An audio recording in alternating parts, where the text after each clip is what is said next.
नमस्कार, आप देख रहे हैं सी न्यूज भारत और मैं हूं आपके साथ ज्योति अरोरा। वक्त हो गया है बुलेटिन का, जिसमें हम जानेंगे कि अयोध्या में किसके द्वारा लगाया गया नाइट कर्फ्यू, बहराइच में किसकी की गई हत्या और बेतिया में किसका पुतला किया गया दहन। इन सभी खबरों को जानेंगे विस्तार से, तो आइए नजर डालते हैं इस वक्त की बड़ी खबरों पे। कोविड-19 संक्रमण के दृष्टिगत जनपद अयोध्या में 16 अप्रैल से रात्रि कर्फ्यू जिलाधिकारी अयोध्या अनुज झा द्वारा लगाया गया है। रात्रि 8 बजे से सुबह 7 बजे तक ये कर्फ्यू रहेगा। इस दौरान आवश्यक सेवाएं सुचारू रूप से जारी रहेंगी। रात्रि कर्फ्यू का समय साफ सफाई व वैक्सीनेशन का कार्य करने में किया जाएगा। नेगेटिव टेस्ट होने पर ही धार्मिक स्थलों पर प्रवेश किया जाएगा। फूड वेंडर्स जैसे होटल इत्यादि बिठाकर खाना नहीं खिला पाएंगे और सिर्फ पैक करने की सुविधा ही होगी।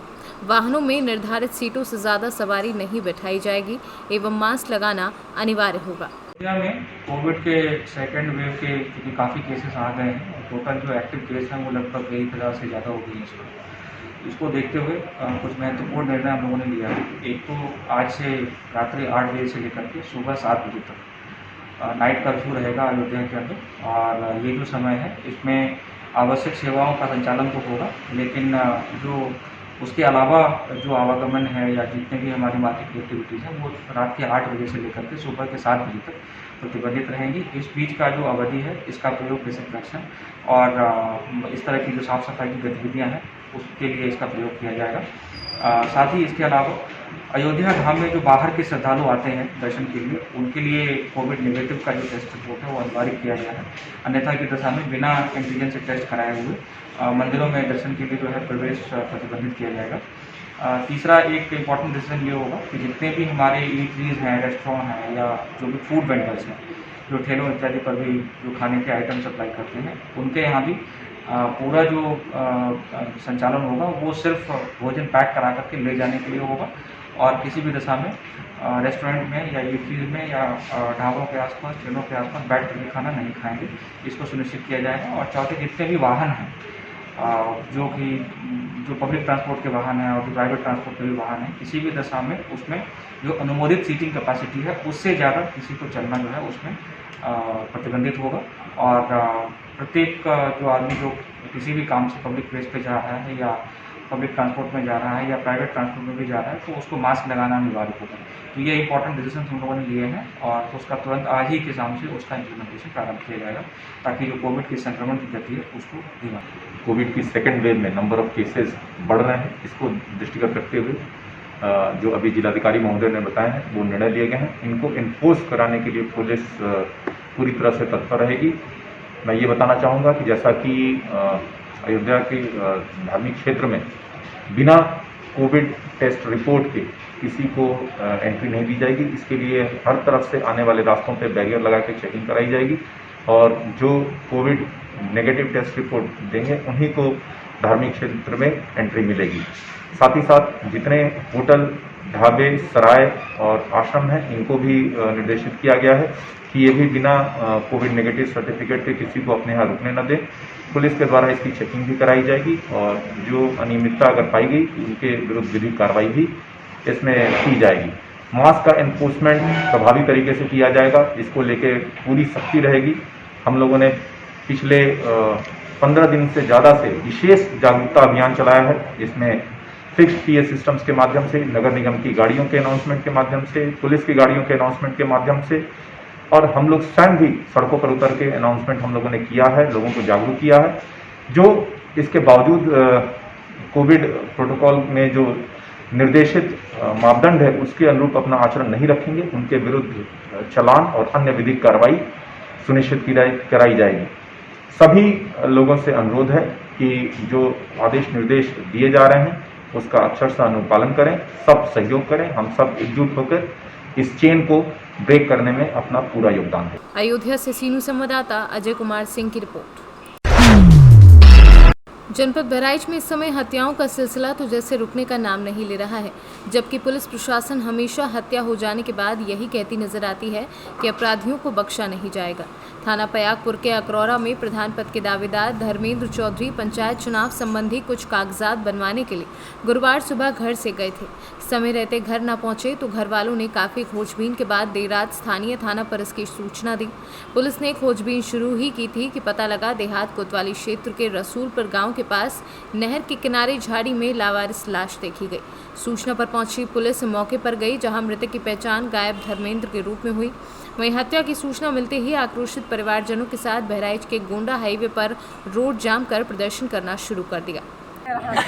सुबह 7 बजे बताया गया कि हम बहराइच जाए थे, थोड़ा टेंशन में रहे तो हम कहे नहीं, मन कहते तो ना जाओ, कहीं नहीं जाब जरूरी है, बस इतना कह के चले गए। फोन नहीं लगा, स्विच ऑफ पूरी रात लगाए स्विच ऑफ, पूरा दिन लगाए। बाकी इनका सब लोग धमकी देते रहे, तब रात में बतावत रहे जितने बाभन रहे कहा सूद हुए न खड़ा हुए, धमकी देते सामान्य सीट की वजह बता रहे कौन कौन है, कपार फोड़ा बता रहे कौन कौन है। टेंशन में रात रहे। बहराइच से सीनू संवाददाता श्याम मिश्रा की रिपोर्ट। नरकटियागंज में बिहार राज्य स्थानीय निकाय कर्मचारी संघ के सफाई कर्मचारियों ने शहीद स्मारक चौक पर सभापति ईओ व सिटी मैनेजर का पुतला दहन किया। इस दौरान सफाई कर्मियों ने नगर प्रशासन मुर्दाबाद के नारे भी लगाए। विरोध प्रदर्शन कर रहे सफाई कर्मियों ने कार्यपालक पदाधिकारी, नगर प्रबंधक और सभापति के खिलाफ जमकर नारेबाजी भी की। कर्मचारियों ने अपनी मांग में कहा कि नगर परिषद प्रशासन को कई बार ज्ञापन सौंपा गया, लेकिन नगर परिषद के अधिकारी व सभापति केवल शोषण करते रहे। मांगों को लेकर कई बार मुख्य द्वार पर धरना प्रदर्शन किया गया, लेकिन नगर प्रशासन की नींद नहीं खुली। 3 साल से कार्यपालक पदाधिकारी, सिटी मैनेजर, उप सभापति को दे रहे हैं, जिसके कारण ये लोग 3 साल से हम लोग टाल रहे हैं। आज तक हम लोग को कुछ नहीं मिला, जिसके कारण हम सभी लोगों को, हमारे पूरे नगर प्रशासन के तरफ से, मैं नगर परिषद से मैं तरफ से नोटिस भी दे चुके हैं, जिसके कारण ये लोग भी नहीं माने। जिसके कारण 4 दिन से हम लोग बोल रहे थे भैया आप लोग 9 को उनको दिए थे नोटिस कि हम लोग का समझौता का समस्या का हल किया जाए, ये लोग कुछ नहीं किए। जिसके कारण हम लोग क्रोध में आकर इन लोग हम अपने पुतला सभी पदाधिकारी को फूंक रहे हैं, जिसके कारण हमारे सभी नगर परिषद नरकटियागंज सभी कर्मचारी की तरफ से हम लोग अपने जान झेल रहे, कोरोना में काम कर रहे हैं, हम लोग कोरोना में मर रहे हैं, मैंने हम लोग को एक कार्यपालक अधिकारी, सिटी मैनेजर, चेयरमैन नहीं सुन रहे हैं। नरकटियागंज नगर परिषद के तमाम कर्मचारियों की ओर से विगत 3 साल से नगर परिषद प्रशासन इनकी तमाम जायज मांगों को ये लोग रख रहे हैं और आज तक नगर परिषद प्रशासन नरकटियागंज अनदेखी कर रही है। आज ये देख रहे हैं कि कोरोना काल का इन लोग का पैसा नहीं मिला, जबकि पैसा आ चुका है। यहाँ तक का कि बिहार के अंदर में बहुत सारे नगर निकायों में पैसा मिल चुका है, लेकिन नरकटियागंज प्रशासन न जाने कि इनकी अपना जेब से देना है कि क्या, आज तक नहीं। दूसरा कि इनकी जो भी मांगे है, नियम यह भी है कि प्रति वर्ष 22% की बढ़ोतरी इनकी तनख्वाह से होनी चाहिए। सुप्रीम कोर्ट का आदेश है ताकि जो लोग 90 दिनों तक काम कर लिए हों उनको अस्थायी बहाली होना चाहिए, लेकिन ये सब प्रक्रियाएं नगर निकाय में नहीं देखा जा रहा है, जिससे बाद होकर ये लगभग 15 दिन पहले भी नगर परिषद प्रशासन को पत्र दिए हैं, आज तक कोई सुनवाई नहीं हुई, जिसके कारण यहाँ के तमाम कर्मचारी आज यह अनिश्चितकालीन हड़ताल पर उतरे। मैं रविंद्र कुमार रवि, जिला मंत्री, बिहार राज्य स्थानीय निकाय कर्मचारी महासंघ। बेतिया से सीनू संवाददाता विनोद की रिपोर्ट। कोरोना के बढ़ते संक्रमण को लेकर सरकार के द्वारा शाम 6 बजे से लेकर सोमवार सुबह 5 बजे तक कर्फ्यू लगाने के बाद अकलेरा व घाटोली कस्बे में पुलिस प्रशासन द्वारा संपूर्ण प्रतिष्ठान बंद करवाए गए। बंद के दौरान पुलिस उप अधीक्षक देवेंद्र सिंह राजावत व थाना प्रभारी लक्ष्मण सिंह पुलिस जाब्ते के साथ मौजूद रहे। इस दौरान पुलिस अधीक्षक ने अनाउंस करके बताया कि शाम 6 बजे से सोमवार 6 बजे तक पूर्ण रूप से लॉकडाउन रहेगा। इस दौरान जो भी व्यक्ति घूमता हुआ नजर आएगा उसके खिलाफ महामारी एक्ट के तहत मुकदमा दर्ज किया जाएगा और उसका चालान काटा जाएगा। राजस्थान से सीनू संवाददाता भगवान सिंह राजावत की रिपोर्ट। पंचायत चुनाव को लेकर क्षेत्र में प्रत्याशियों का निकलना व लोगों को चुनाव चिन्ह बताकर समर्थन मांगना इन दिनों जोरों पर है। वैसे तो बल्दी राय तहसील क्षेत्र के वार्ड नंबर 28 सीट लोगों के बीच चर्चा का विषय बना है। अनेकों प्रत्याशियों के चुनाव मैदान में होने के बावजूद भी जिला पंचायत प्रत्याशी सुधा सिंह की लहर बरकरार है। बताते चले कि वार्ड नंबर 28 से जिला पंचायत प्रत्याशी सुधा सिंह क्षेत्र के लोगों की पहली पसंद हैं, तो वहीं क्षेत्र के लोगों का कहना है कि मुझे क्षेत्र का विकास करने के साथ साथ गरीब अमीर जाति धर्म से उठकर जो व्यक्ति समाज के साथ खड़ा होगा उसी को हमारा सहयोग है। आप चुनाव लड़ रही हैं और आप जैसे 41 प्रत्याशी मैदान में हैं आपको लेकर, तो चुनाव लड़ने का आपका इरादा क्या है, आपका उद्देश्य क्या है? पहले मैं थोड़ा सा परिचय दे दूं। मेरा नाम सुधा सिंह है। मैं एक पत्रकार भी हूँ, एक वकील भी हूँ, एडवोकेट हूँ। मेरा सुधा फाउंडेशन NGO है जो गरीब असहाय और विकलांग बच्चों के लिए काम करता है, खास करके विकलांगता के लिए। मेरा चुनाव लड़ने का मुद्दा मेन यही है, विकास क्षेत्र। मैं चाहती हूँ कि विकास कार्य तेज़ी से बढ़े और हर जनता के हर जगह पहुँचे, जनता से रूबरू हो विकास कार्यों से। मेरा यही मुद्दा है। मैं अब तक इन सब चीज़ों से अभिन्न थी क्योंकि मेरा सुधा फाउंडेशन था। मैं सुधा फाउंडेशन के बैनर तले ही लोगों से जुड़ी थी, जो लोग मेरे पास आते समस्याओं को सुलझाती थी या दिव्यांग तक में सीमित थी। लेकिन जब इस क्षेत्र में उतरी तब मैंने देखा कि ये क्षेत्र पूरा समस्याओं से ही घिरा हुआ है। यानी कितनी समस्याएं हैं। काफ़ी ऐसी महिलाएं मिली जिनका अभी तक पेंशन नहीं बना हुआ है। इतने कैसे दिव्यांग लोग मिले हैं कि जिनको अब तक उनको सुरक्षा या सुविधा मुहैया हो जाना चाहिए था। काफ़ी दिव्यांग तो ऐसे मिले हैं जो एकदम से डिफरेंट है, जो कहते हैं भिन्न। बहुत कम ऐसे मिलते हैं। अक्सर नॉर्मल लोग किसी का हाथ नहीं होता, पैर नहीं होता या MR होते हैं, लेकिन कुछ ऐसे भी दिव्यांग मिले हैं जो एकदम डिफरेंट। अगर उनको शायद हाईलाइट किया जाए तो वो हाईलाइट मामले में आ जाए। और मैं चाहती हूँ कि ऐसे लोगों तक मुहैया हो, हर सुविधा पहुँचे जन तक ले। और भी ऐसी कई चीज़ें हैं देखा है मैंने समस्याओं को। जैसे किसी के पास आवास नहीं है, कहीं कहीं नल नहीं लगा है, लोग दूर दूर से पानी भरने आते हैं। आवास इतना गिर गया है, आवास नहीं है, हम लोग के पास गिर गया है, तो लोग झोपड़ी में ऐसे नॉर्मल रह रहे हैं। इन सब की सुविधाओं को कौन करे पूरा? मतलब मैंने जो समस्याएं मैंने देखा, बहुत देख के कष्ट हुआ कि इन लोग के कैसे दूर किया जाए समस्याओं को। इन सभी चीज़ों के लिए मैं निकली हुई हूँ कि इन सभी समस्याओं को दूर कर सकूँ। और जनता का अगर मुझे अब मिल गया समर्थन, तो इन सब तकलीफों को तो मैं जल्द से जल्द तक दूर करने की पूरी कोशिश करूँगी, जितनी जल्दी हो सके। युवाओं के लिए क्या प्राथमिकता है आप? युवाओं के लिए मैंने जो सोचा हुआ है कि इनको पहली बात तो इनको ये ऐसा किया जाए कि हम इनको बेरोजगारी इनको दूरी हो, शिक्षा का जो अभाव हो, शिक्षा का वो हो। स्वास्थ्य का सबसे बड़ा यहाँ दिक्कत, यहाँ पे एक भी हॉस्पिटल ऐसा नहीं है कि जिससे लोग वहाँ पर उसकी उठा सके व्यवस्था।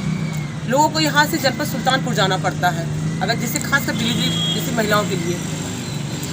जैसे आपका कहना है कि बहुत बड़ी समस्या हमको क्षेत्र में देखने को मिली, तो उसके बारे में आज अब तक जो प्रतिनिधि हैं उनके बारे में क्या कहना है?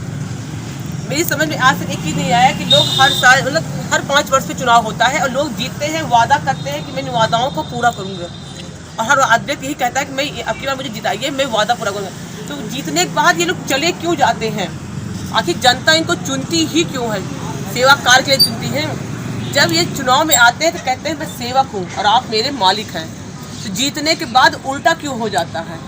मालिक सेवक बन जाता है, सेवक मालिक बन जाता है। इनको क्यों नहीं सुविधाएं देते हैं? अगर सुविधाएं दे ही देते हैं, 5 साल बहुत होता है सुविधा देने के लिए किसी को भी। अगर ये 5 साल में मुहैया करा दें तो दोबारा समस्याएं आए ही क्यों? और लोगों को वोट मांगने की ज़रूरत ही क्यों पड़े? दूसरे व्यक्ति को आने की ज़रूरत पड़े? और मैं एक चीज़ और कहना चाहूँगी, अगर मुझे मौका मिला तो मैं उन सभी प्रतिनिधियों से कहना चाहती हूँ कि जो 5 साल जीत के जा चुके हैं कि आप लोग ऐसा क्यों करते हैं? लोगों तक आप लोग सुविधाएं क्यों नहीं पहुँचाते? आप आखिर चुनाव लड़ते ही क्यों हैं? चुनाव लड़ने का मतलब होता है सरकार आपको देता है, जनता का सेवक बना के देता है कि आप उनकी सेवा करेंगे, ना कि राज करेंगे। जनता एक मतलब कि इसीलिए देता है कि आप उनका सहारा बनिए, उनका वो करिए, निस्तारण करिए। जनता आपके पास समस्याएं लेके आए, उसको समाधान कीजिए। लेकिन लोग जीतने के बाद ऐसे गायब हो जाते हैं कि फिर उनको 5 साल लगता है ढूंढने में, और फिर उनको एक उम्मीद होती है कि शायद अब की कोई आएगा और वो उनका समाधान कर देगा। अगर आप जीतती हैं तो क्षेत्र में बनी रहेंगी? ये तो मेरा बिल्कुल, मैं हमेशा मैं बता दूँ आपको, मैं बिना अभी तक मैं कोई वो चुनावी वो नहीं है, राजनीति से कोई संबंध नहीं है, तो भी मैं क्षेत्र में बनी हुई हूँ। मैं 4 साल से मेरा सुधा फाउंडेशन जो काम कर रहा है, जो हर व्यक्ति के लिए काम करता है, जो सुविधाएं मुझसे हो पाती है मैं दिलाने की पूरी कोशिश करती हूँ। और जीतने के बाद तो मुझे इस क्षेत्र के लिए जुड़ना है।